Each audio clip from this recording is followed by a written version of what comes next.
Yo, what's up? This is Jameson with Cosmo King TCG here to do a updated True Draco Kozmo deck profile. Was able to finally pick up a playset of Pot of Extravagance. Consistency went up in the deck.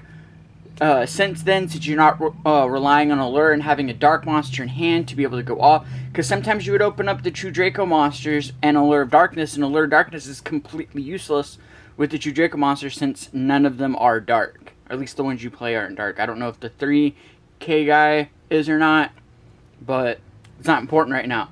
Let's go ahead and jump into this deck profile. To start off our lineup with the ships, we of course play the 1 Cosmo Dark Eclipser, 3K non-targetable beater, able to negate those trap cards as long as you have other Cosmo monsters in grave. And no, it is not a once per turn effect.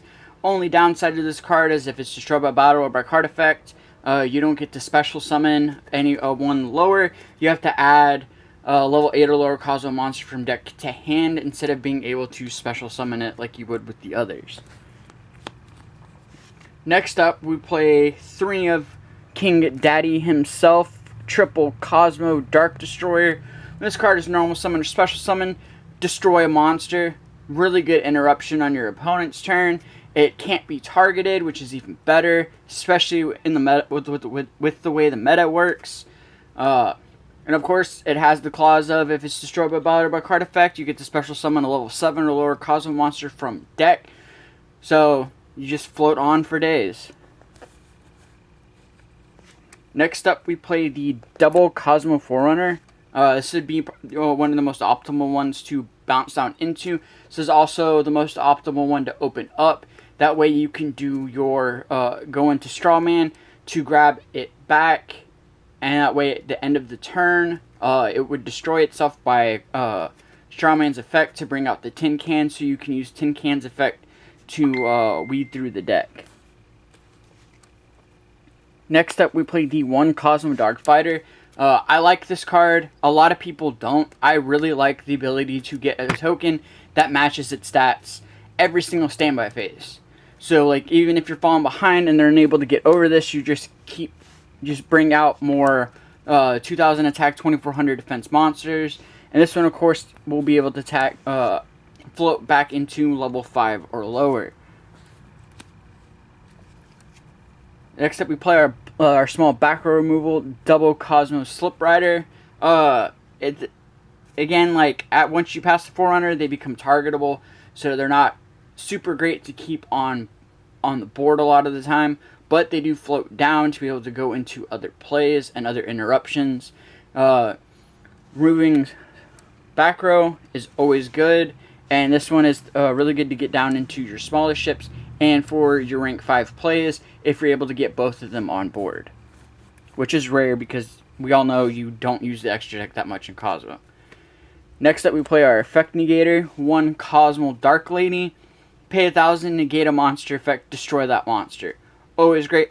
And since she is a pilot, you're able to tag her out into any of the ships except for Slip Rider and Forerunner, because they're the same level, sadly.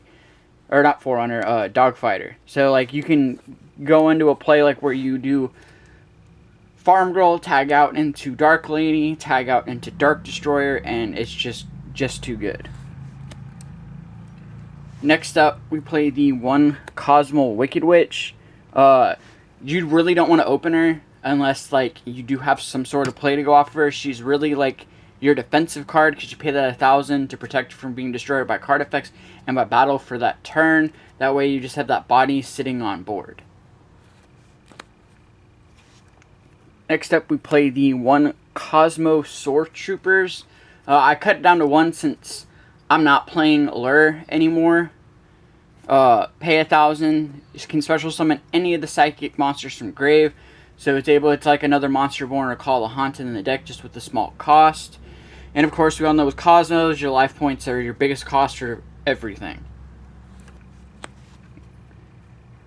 Next up, we played 2 Cosmo Farm Girl. I bumped her up to 2 because there was a lot of situations where a second one was highly viable to keep to push for the game or for the OTK. The ability, when she hits with any kind of damage or battle damage, you pay 500, search any Cosmo card in your deck, and tag out and just go. And since we are playing the True Draco engine, we of course play double Strawman. This is another one you really don't want to open. You want to go through and pop one of the ships in hand with Diagram to bring this out to bring back that ship, and end up going through the end phase effects. It's also good too by being able to open that way. That way you can end with multiple pilots on board and one or two of your True Draco monsters. That way you have more of a field presence and more interruption that you're able to do on your opponent's turn. Next up, we play one Trash Can Tin Can. It's not Tin Can Turbo, so we only run one. Very, very fortunate to not open this card that often, and if I do, going first, it's still really good. Being able to just cut down your deck, because I do play this is a 45 card deck, so just being able to dump some of the stuff out to help with the consistency really helps out a lot and makes your graveyard and your hand even more alive. Onto the True Draco monsters. True Draco / True King, I guess, mostly True Draco. We of course play the one Dynamite, since we can only play one. If this card was semi-limited, I would definitely play two in this deck. This card is just really, really good. Being able to get the traps out, because the traps is what you want on your opponent's turn for that interruption, that attack decrease, and that destruction. Opponent activates anything, activate a trap card, True Draco trap card from the deck, or add it to hand. Next up, we of course play the one Ignis, your spell searcher. We only play two of the spells, so we won't play one. I really only play one of like each, because it's not really necessary to run more. And of course the one Majesty to search out the other guys if you're unable to open with Diagram, which the way it's built up, you should be able to get Diagram like no problem. I still play the one of that like nobody plays, because it sucks, because it really doesn't do anything on your opponent's turn except for like protect your stuff. The one Draef the Third, the True Draco General, or the Draco Cavalry General guy. He's good because if he's destroyed, you can special summon a True Draco or True King monster from deck into the defense mode, which can give you, it's just to help with that little bit of like float with them. And also goes in tandem with the Marianne, because opening both of these can effectively open up both of these in a ship, get you her out and one of your pilots, and it's just really good. Also too, with playing Diagram, popping Marianne in hand lets you be able to limit your expand your searches to be able to get a True Draco monster off of her, and then one of the True Draco spells or traps off of the Diagram. That way, instead of searching one card for your turn, you're searching two. That way, like if that's your opening play and you do get drolled, it won't hurt you as much. On to the spell cards. We of course play triple Dragonic Diagram. This is the piece of the puzzle you want to see going first every single time, because just that card recursion or card recursion, the boosting, the searching, and the protection for the True Draco monsters is just broken, and even more broken when you get to pop off your Cosmo ships to get their effects. Next up, we of course play double Cosmo Town. Basically a really good mulligan for your Cosmo deck. It does conflict with our main draw card, but the main draw card does give more consistency without having to give up things. Because Allure Darkness in this deck is pot of greed only if you have Cosmo Town, and sometimes you don't open Cosmo Town. A lot of times you don't want to starting out. To play our searches, to either play 5 Diagram or 4 Cosmo Town, we of course play the double terraforming to be able to search out our field spells. And for the spice, the 1 set rotation to be able to give yourself Diagram and your opponent Cosmo Town. Go off with shenanigans to bring out a Slip Rider, pop their Cosmo Town, search a Cosmo card. Just gives you more and more card advantage as you go on. Next up, we of course play our triple pot of extravagance. Extra deck does not matter. We want to draw as much as possible. Most of the time you play this deck, you may go in the extra deck once or twice, but it's not 100% necessary to be able to go off to get game in this deck.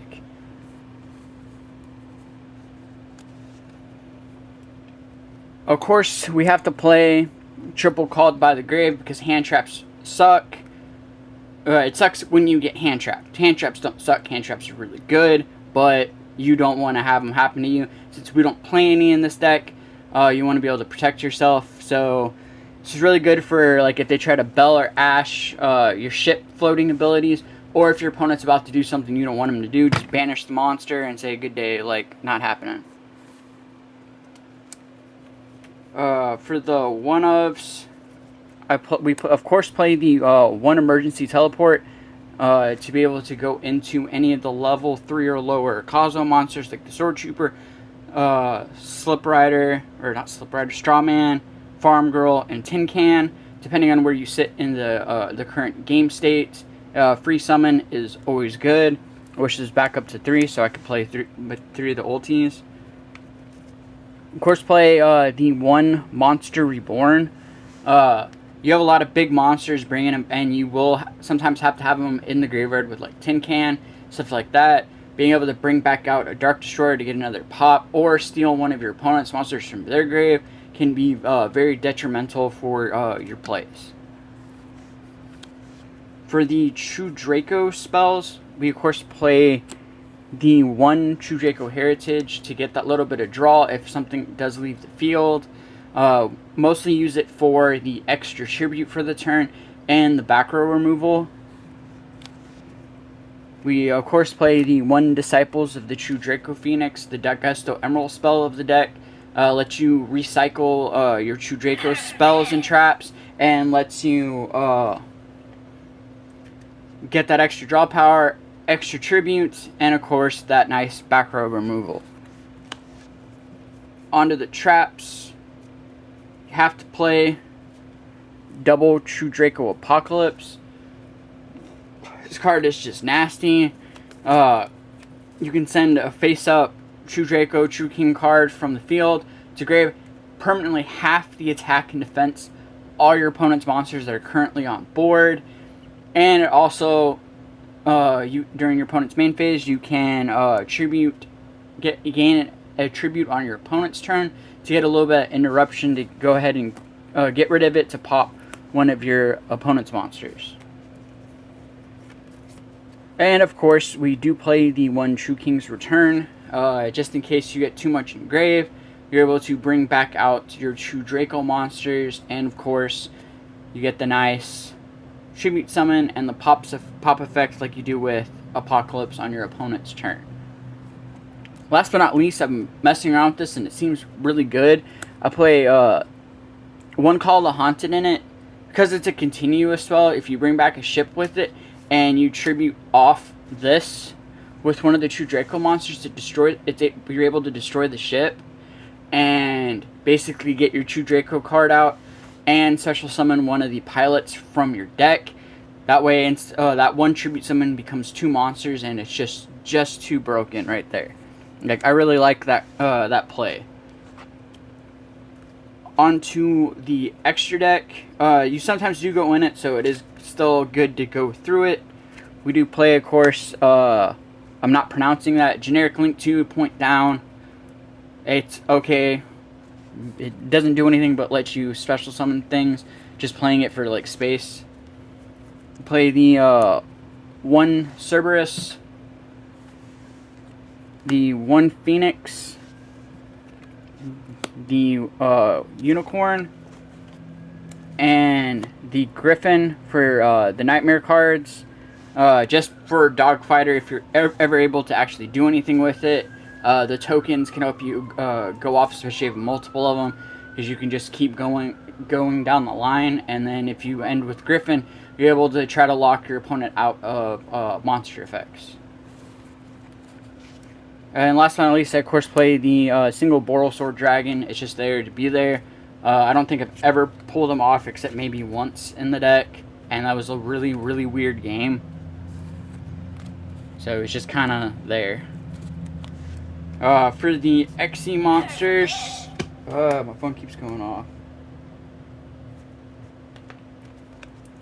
I play the one Leviair. Since we do play the three level 3s, the 2 Farm Girl and the Sword Trooper, you're able to bring back some of your pilots that end up getting banished if you're unable to bring them back with Cosmo Town. For my the rest of it, we of course play Durindal to get the shuffles, or if you want your opponent to pop your Cosmo Town, the one Constellar Pleiades to get that bounce back with everything, which can be really, really good and very helpful. We of course play the Nova and Infinity. This usually, like, if you do go in the extra deck, this is like probably the one you will go into the most, is a Nova to Infinity. That way you are able to gain more negation on board, because this and Dark Lady is always really good.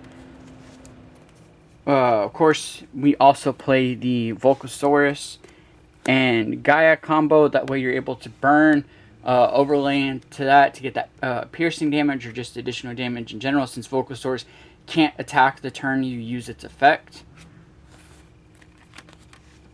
I threw this in because I thought it would be a good idea. One Draco Sack, just in case you get 2 Forerunners on board, so overlay them, make some tokens, attack, or extra field presence removal. And of course, I do play the one Barbaroid, because there is always the off chance that somebody does destroy Nova, and you just bring this dude out, free battle damage, burn 1,000 every time it destroys something. Always good. I've probably run it almost in every single Cosmo deck I've ever had.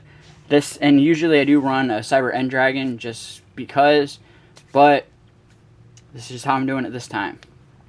Thank you guys for watching. If you enjoyed this video, please like, comment, and subscribe down below. Have more deck profiles coming soon, since I do have the Extravagance now. I will be doing a Cosmo Artifact Demise build, since that usually is the one I end up playing back and forth on, because I switch between this and that build a lot of the time. This is one of the favorite decks, Star Wars, Wizard of Oz type shit. Catch you guys later.